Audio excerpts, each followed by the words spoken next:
Ladies and gentlemen,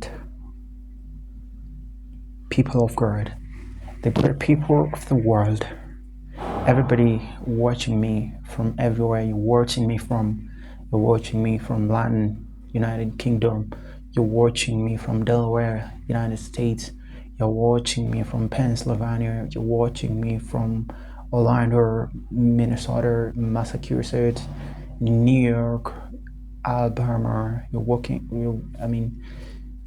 me from Beijing, China. You're watching me from Austria, Australia. You're watching me from Nairobi, Kenya. You're watching me from Busia.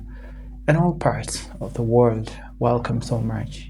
Even those in a Sabah state, and of course this great state called Abuja in Nigeria, Pretoria, South Africa, I welcome you all. And I want to give you something very tangible, something very, exemplary about, have you ever asked yourself, why the society, everybody is talking about, this common slogan, and I've seen it so much in Kenyan media, like everybody is talking about this great slogan, the fear women. Why fear women? Who are we? Who are they? What are women? What are they made for? Are women good people to be embraced in the society? Of course, when I'm talking about this right now, I know you have a mom. You were brought in this world by a mom. You have a mother. You have a wife. You have a girlfriend. And it is so much good that you feel the motherly figure, beside you, alongside you, it's so important. But I think, wait a minute, do we have to see this great story of Hakimi and then say that fear women? No. Are all women in the world like the Hakimi's wife? Are all women in the world like Hakimi's mama? No way. Do we have to judge the society based on such factors? For Hakimi's case, it was quite impressive that the wife's an actor, but why did she go to that extent of seeking again for wealth, division? I mean, that was so insane. That was so crazy and unexpected of a life partner, someone who've trusted for a long time, could do for you. And I think that's why it draws a lot of people to this attention that women are all bad. But to my perspective, I think women are not bad. Anyway, ladies and gentlemen, my name is John Keats, Mighty Talents 001, and welcome so much to the Bible stories. Welcome so much to our great stories. Remember, guys, we have great for you. We have a good moment for you. Thank you and welcome. Ladies and gentlemen, in the beginning, God made man, and this man was Adam. And God saw that it was not good for this man to, stay alone, that he needed someone. And then God says that I will make for you a helper. Wait a minute. A helper? You mean Adam was weak? No. Adam was sick? No. No, wait. Do you think Adam needed a helper? Maybe yes. That's as per God's opinion. But who are we? Anyway, we are men. And we don't have to judge God. He's the king, he's the supreme judge. But God decides to make a helper. That means this helper is supposed to help in all course. At home, everywhere you go, she's supposed to be by your side, helping you, especially in fundamental, activities.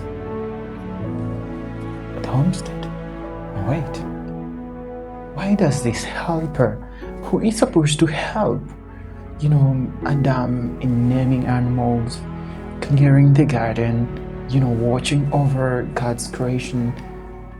Why does it happen that this helper again has to do this horrible thing to the extent of calling and agreeing with certain and just convincing Adam that if you eat this food, you're gonna have more wisdom, you're gonna be more wiser, as per what the devil had told him. Why is it that this same woman that God made to be helper to Adam was living in peace, was living, a life, full of, enjoyment, but this helper, does it mean that Eve came to help Adam sin? The way I see the society is right now is so much rotten, and maybe, I don't know, but I can conclude that Eve came to help Adam sin. I can conclude like that. That will be so much part of me. But wait, before we delve so much into the story of Adam, there is one woman called Rachel. Rachel, everybody knows, was the mama to Joseph and Benjamin. But wait a minute.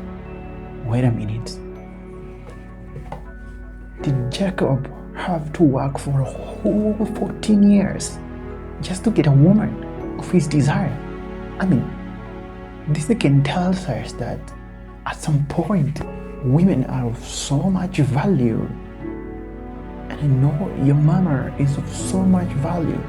Your wife is of so much value. Your daughter, your sister is of so much value. Why does it have to take someone 14 whole years? That's too much. The first time he did 7 years, and then he was literally given Leah without knowing. And the second time again he works for another 7 years, and this time around he's given the right one. But just a minute. Did Jacob have to work all this long? No, wait. Another cool example of a woman in the Bible is Esau's mom. That's Rebecca, the wife to Isaac. If you're Isaac today and your mom is Rebecca, and you realize that he has,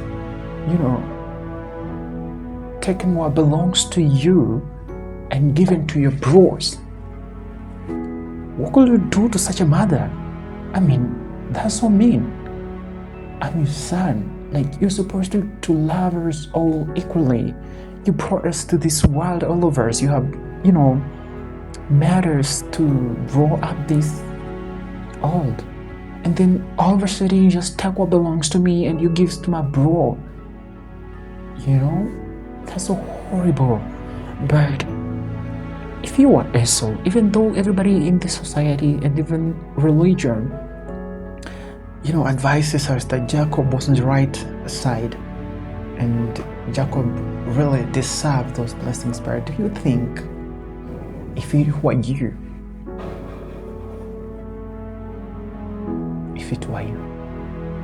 wait,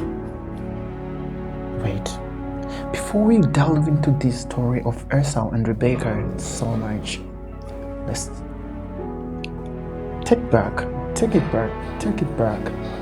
over the front, wherever, but I think it's back. God says that move and don't look back. There was a company of Abraham, Lord, his wife, Abraham and his family, of course, the extended family. And then God says, move and don't look back. Wait, why did Lord's wife have to look back? Do you think he was doubting anything? Do you think he was, no. Do you think she was doubting anything? Do you think that, she was not sure enough about what's happening at the back. But what does this again portray about women? Women are, kind of, I think they're Thomas. But wait, if Lord was a mom, how painful will it have been? I think it's good.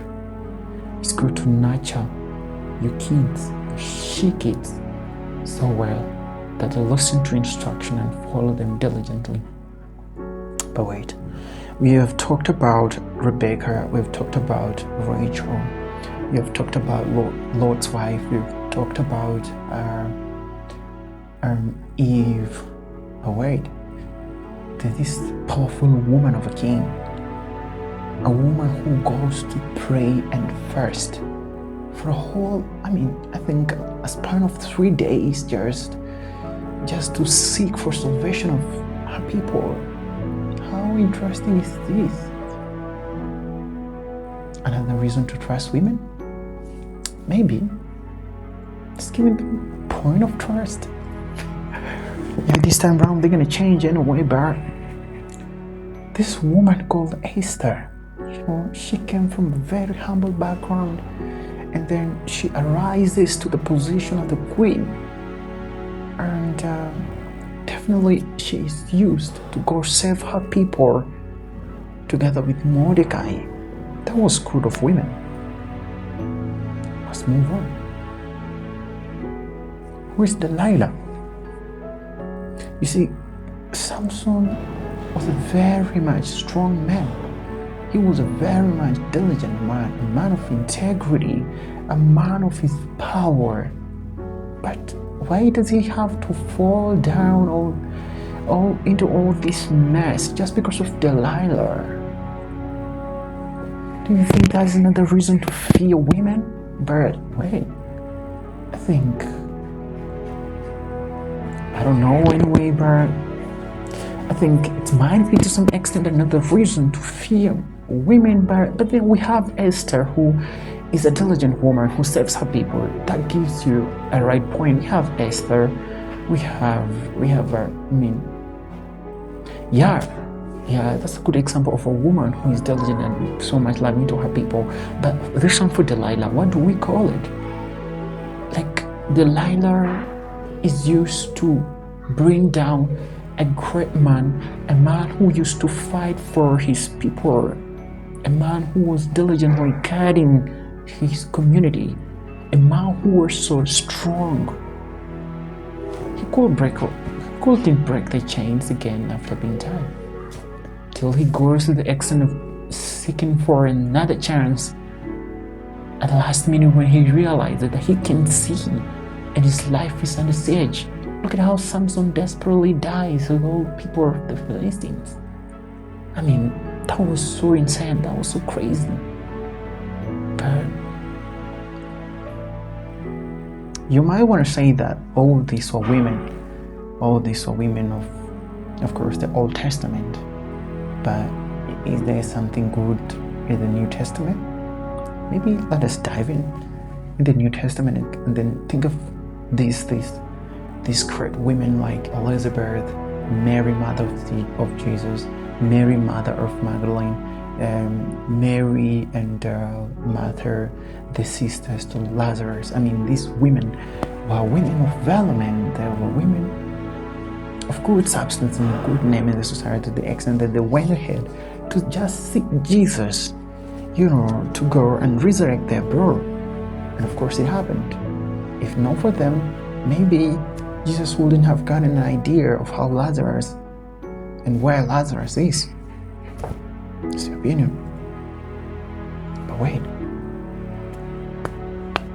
women women have a broken heart.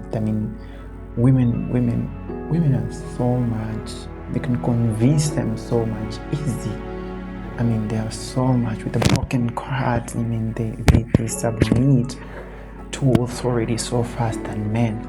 Look at this woman who just said to go and touch the cloth of Jesus, and then all the disease she was suffering, all the calamity she was going through was over. Look at this woman who went to wipe the feet of Jesus with her tears. Do you think a man, a full man, would have done that? Of course, no. Of course, men are these, they want to show that they have power. They can bow down to that extent. They can do that. And if you check well, men are the people who had guts to, of course, cane Jesus and torture him all the way up to his death. But why does the Bible says in Corinthians chapter 14, verse 33, that women are supposed to keep quiet in the church? What was Paul meaning? But this has brought a lot of controversy, and other people are saying that women are not supposed to hold higher positions in the church, to the extent that some people can actually attend, services being, led by women, not even church being led by women.